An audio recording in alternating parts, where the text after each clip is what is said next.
आपण समस्ते जानिछंती जे आज 10:30 Kirmira panchayat no confidence motion रो इलेक्शन थिला एवं काली जो घटना घटीथिला से माने जो बिना सर्च वारंट रे सर्च करूथिले आम सरपंच समिति को धमकी मिलुतला से माने गोटे वीडियो भी मध्य वायरल करथिले। तो एहा परे आप काली राती जेते बेले से माने तांको परिवार सहित छत्तीसगढ़ बॉर्डर ओडिसा को आसुथिले जेतु काली तांकर वोट अछि 10:30 रे आमर जो स्थानीय पुलिस अछंती झारसुगुड़ा रो से तांकर लइकरा आईसी को सेठी को पठेकी तांको डिटेन करिले। डिटेन जेते बेले करिले जेहेतु एते वर्ष हला तांकर संपर्क आम परिवार सहित अछि से माने मते फोन करले आ कहले मैडम हमकु झारसुगुड़ा पुलिस डिटेन करि दैछि बिना किछि कारण रे।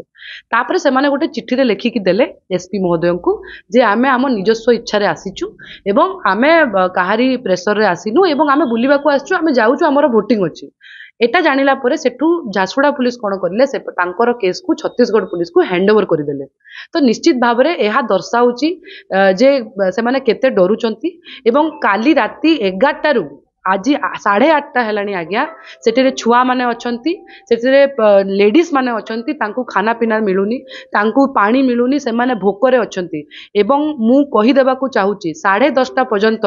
जदि एई सरपंच समिति किरमिरा पंचायत को वोट दे न आसीबे एहार दायी केवल ओडिशा सरकार हेबे एहार दायी मोहन माझी सरकार हेबे एहार दायी झारसुगुड़ा स्थानीय पुलिस हेबे। माने गणतंत्र हत्या करूचंती से माने एवं मो भाई को भी से माने डिटेन करिकि रखिचंती। एटा गोटे निंदनीय घटना मते बहुत खराब लागुची एवं मु आशा करूची जे ओडिशा पुलिस निश्चित भाव रे ए विषय रे चिंता करिवो।